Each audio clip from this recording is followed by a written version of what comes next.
He was a giant who could lift a massive bronze tripod with one hand and crush an army of 200,000 with the other. In the long bloody records of China history, he is the gold standard of martial power, the Hegemon-King of Western Chu. He never lost a single battle on the field. Not one. Yet, at the peak of his glory, he found himself surrounded, betrayed, and forced to end his own life at a lonely riverbank. Why? Why did the strongest man in the world lose everything to a common peasant who didn't even know how to hold a sword? Before we witness the thunder of his cavalry, we must ask the question that haunts every leader: is strength enough to rule? Welcome to 81 Chinese Generals. Subscribe now and witness the rise and fall of Xiang Yu, a man who lived like a god but died because he was too human. This is the most shocking lesson in Chinese generals. Quotes: "To conquer the world is easy. To conquer yourself is the real victory." Xiang Yu was not just a warrior, he was a ghost of a fallen kingdom. Born into the noble Xiang family of Chu, he grew up watching his nation be devoured by the black tide of the Qin Empire. His grandfather died fighting them. His uncle Xiang Liang raised him with one goal: revenge. Legend says when Xiang Yu saw the first emperor's grand procession, he didn't bow. He whispered, "I can replace him." This wasn't the boast of a child, it was the birth of a destiny. While others studied books, Xiang Yu studied the rhythm of the blade.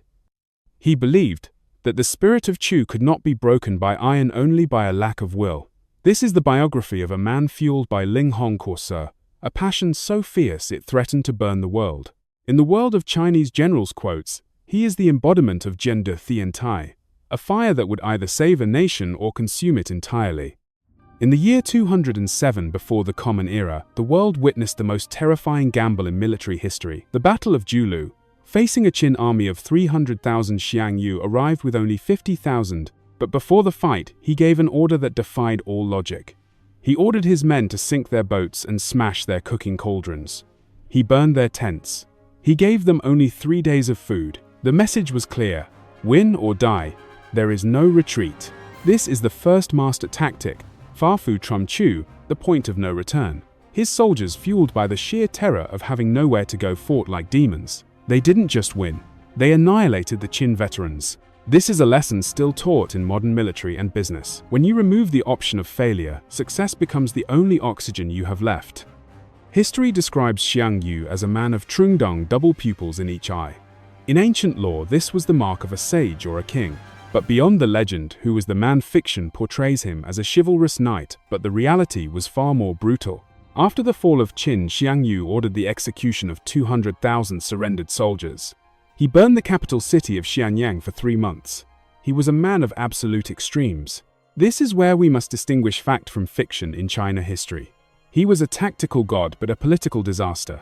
He believed that fear was the only way to rule a flaw that would eventually turn the world against him. He was a hero of the old world, a world of honor and blood, forced to live in a new world of whispers and schemes. He was a lion trying to play a game designed for foxes. If Julu was a gamble, the Battle of Pengcheng was a miracle.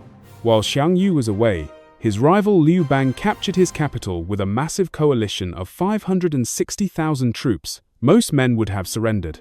Xiang Yu chose to strike. He took only 30,000 elite cavalry and rode like a lightning bolt. He didn't attack the front, he struck the rear at dawn. In a single day, the invincible coalition collapsed in terror. This is the second master tactic, the blitzkrieg of shock and speed. He proved that in war, momentum is more valuable than numbers. He moved so fast the enemy didn't have time to think, only time to die. For any business leader today, this is the disruption strategy. A small, agile force can crush a bloated giant if it strikes at the exact right moment and the exact right place. After Pengcheng, the world was at his feet. But this is where the tragedy begins. Xiang Yu made a fatal mistake. He thought the war was over because he was the strongest. He ignored his wise advisor Fan Zheng and let his rival Liu Bang escape time and time again. He divided the empire like a piece of meat, giving land to his friends and making enemies of everyone else. This is the karma of hubris. In China history, many Chinese generals' quotes remind us: a leader who does not listen to his advisors is a king with no crown. He believed in Dunqi raw courage, but he lacked Tritui, strategic depth. He treated the empire as a battlefield, not a nation. He failed to understand that a king must build, not just destroy. His arrogance became his invisible cage, and the peasant he ignored was slowly weaving a net of iron around him. To understand Xiang Yu, you must understand his weapon, the heavy cavalry.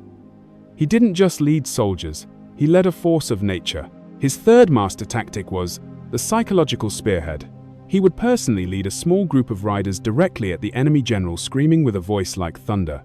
It is said his roar was so terrifying that enemy soldiers would drop their weapons and die of heart failure. He used fear as a force multiplier. This is the ultimate lesson in Chinese generals. Quotes, "To win the heart is to win the war, but to paralyze the heart is to end it before it begins." In modern terms, this is brand dominance being so powerful in your niche that competitors lose their will to fight just by hearing your name. But as the war dragged on, Xiang Yu's keybin grew tired, and the peasants' army grew larger. The spear was starting to dull.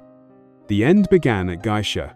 Xiang Yu was finally trapped not by a better warrior but by a better strategist. His army was starving, and his morale was breaking. Then, in the middle of the night, something happened that broke even the Hegemon-King's heart. From every side of the dark valley, he heard a sound, the folk songs of his homeland Chu. Thousands of voices singing of his home. He believed his entire nation had surrendered. This was the Four Sides Chu songs 2D and Circa, the ultimate psychological trap. It wasn't a sword that defeated him, it was a song. It made him feel like a ghost in his own land. This is the Nianqua karma of leadership. If you only lead through fear, your followers will leave you when the music changes. In business, if you don't build a culture of loyalty, your team will melt away at the first sign of a better offer. Inside the tent, the strongest man in the world wept. He looked at his beautiful consort Yu and his legendary horse Su.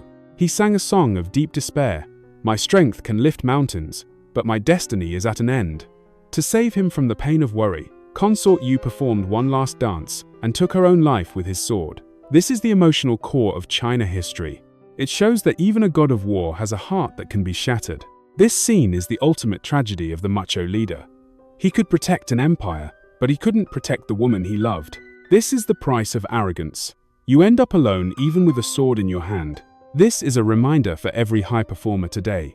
Don't sacrifice your home for your throne, or you will find that the throne is a very cold place to sleep. Xiang Yu broke through the lines with only 28 riders. He reached the Wujiang River. A boatman offered him escape, but Xiang Yu looked back at the land he had failed. "The heavens want me dead," he said. "How can I face the fathers of Chu?" Instead of fleeing, he turned and fought hundreds of soldiers alone, until his last breath, then took his own life. He died a loser, but he became an immortal legend. The peasant Liu Bang won the empire, but Xiang Yu won the soul of China history. The lesson: strength is a gift, but character is a choice.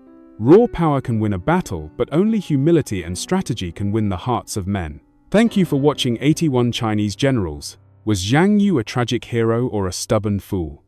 Comment 1 if you admire his honor, or 0 if you prefer the wisdom of the survivor. I am Silas, and the spirit of the Hegemon-King will never die. Subscribe for more Chinese Generals quotes.